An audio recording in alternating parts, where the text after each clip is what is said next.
എപ്പോഴും വല്ലാത്ത ക്ഷീണമാണ്. ക്ഷീണം വിട്ടു മാറുന്നില്ല. എപ്പോഴും കിടക്കാൻ തോന്നുക. എത്ര കിടന്നാലും ക്ഷീണം മാറുന്നില്ല. ചില കുട്ടികളുടെ രക്ഷിതാക്കൾ പറഞ്ഞേക്കാറുണ്ട് മകന് അല്ലെങ്കിൽ മകൾക്ക് എപ്പോഴും ക്ഷീണമാണ്, ഒന്നും ചെയ്യാൻ കഴിയുന്നില്ല, കുറച്ച് നടക്കുമ്പോഴേക്ക് കുഴങ്ങി പോവാണ്, എപ്പോഴും കിടത്തമാണ്, ഇങ്ങനെയൊക്കെ പറഞ്ഞു കേട്ടിട്ടില്ലേ? അപ്പോൾ ഇന്ന് ഇങ്ങനെ പറയുന്ന ആളുകളുടെ എണ്ണം വർദ്ധിച്ച് വരികയാണ്. അപ്പോൾ എന്താണ് ഇതിന് പ്രതിവിധി? നമുക്ക് നോക്കാം. ആദ്യമായി പറയാനുള്ളത്, ഇവർ ലേറ്റായി ഉറങ്ങുന്നവരായിരിക്കും.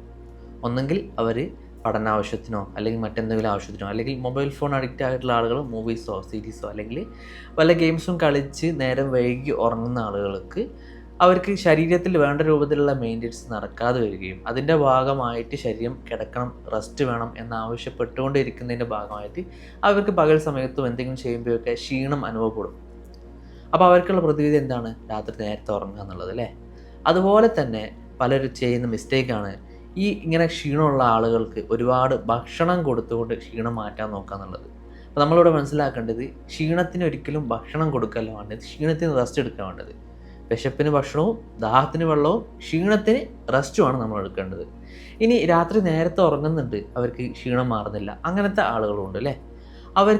അവർ ക്ഷീണം വരുമ്പോൾ റെസ്റ്റ് എടുക്കാത്ത ആളുകളായിരിക്കും, അല്ലെങ്കിൽ അമിതമായ ഭക്ഷണമോ വെള്ളമോ കുടിക്കുന്ന ആളായിരിക്കും.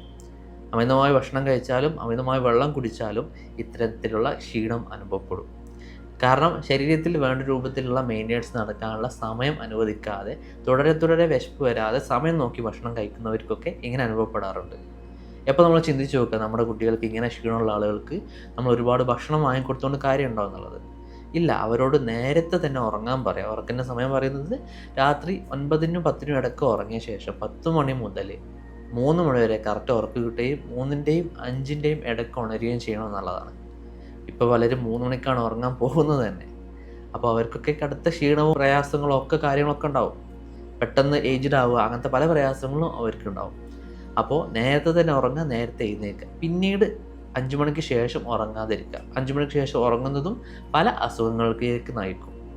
അപ്പോൾ ഇത് കാര്യം ശ്രദ്ധിക്കുക. ഇതൊക്കെ ശ്രദ്ധിച്ചിട്ടും മാറാത്തവർ രാവിലെ പകൽ സമയത്ത് 11 മണിയുടെയും 1 മണിയുടെയും ഇടയ്ക്ക് കുറഞ്ഞ സമയത്ത് ഒന്ന് വിശ്രമിക്കുന്നത് അല്ലെങ്കിൽ ഉറങ്ങുന്നത് വളരെ നല്ലതാണ്.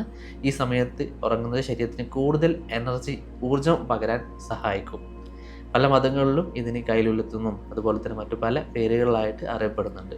ഈ സമയത്ത് നമുക്കും ഒന്ന് ഉറങ്ങിയാലോ എന്നൊക്കെ തോന്നുന്നൊരു സമയമാണ്, അല്ലേ? പലർക്കും ചിന്തിച്ച് മനസ്സിലാവും. 11 മണിയുടെ 1 മണിയുടെ ഇടയ്ക്ക് നമുക്കൊന്ന് ഉറങ്ങിയാലോ ഒന്ന് കിടന്നാലോ ഒക്കെ തോന്നുന്ന സമയം ഉണ്ടാവും. അപ്പോൾ ആ സമയത്ത് കിടക്കുന്നത് നല്ലതാണ്. അതുപോലെ തന്നെ പകൽ സമയത്ത് മറ്റ് സമയങ്ങളിൽ ഉറങ്ങുന്നത് നല്ലതല്ല. ആ സമയത്ത് ഉറങ്ങുന്നവർക്കും ഇത്തരത്തിലുള്ള ക്ഷീണം കണ്ടുവരാറുണ്ട്. പിന്നെ ഇന്ന് കണ്ടുവരുന്ന മറ്റൊരു കാരണമാണ് മെഡിസിൻ്റെ ഉപയോഗം. മരുന്നിൻ്റെ ഉപയോഗം മൂലം ആ ശരീരത്തിൽ എപ്പോഴും ക്ഷീണവും കഴുക്കുമാണ്. പ്രത്യേകിച്ച് പ്രഷറിന് മരുന്നും കഴിക്കുമ്പോൾ ശരീരത്തിൽ പ്രഷർ കുറഞ്ഞു പോകും. ശരീരത്തിൻ്റെ വേണ്ട പ്രഷർ നമുക്ക് ആർക്കും നിർണ്ണയിക്കാൻ കഴിയുന്നതല്ല. ആ ശരീരത്തിന് സാഹചര്യം അനുസരിച്ച് എത്ര പ്രഷർ വേണമെന്ന് ശരീരം തീരുമാനിക്കുന്നതാണ്.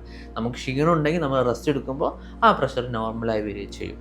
ഇനി ഇതൊന്നും ചെയ്തിട്ടും ക്ഷീണം മാറുന്നില്ല എന്ന് പറയുന്നവരുണ്ടെങ്കിൽ അവർക്ക് അക്യുപഞ്ചർ ചികിത്സാ രീതി പോലുള്ള മരുന്നില്ലാത്ത ചികിത്സാ രീതി ഉപയോഗപ്പെടുത്തി ആ ഒരു അസുഖത്തിൽ നിന്ന് വിട്ടുമാറാവുന്നതാണ്. അക്യുപഞ്ചർ ചികിത്സാ രീതി ഉപയോഗപ്പെടുത്തുന്നതുകൊണ്ട് തന്നെ ഈ ക്ഷീണം മാത്രമല്ല, ശരീരത്തിൽ അനുഭവിക്കുന്ന മറ്റ് അനുബന്ധ അസുഖങ്ങൾ കൂടി ആ ഒരു ചികിത്സയിൽ മാറിപ്പോകുന്നതാണ്.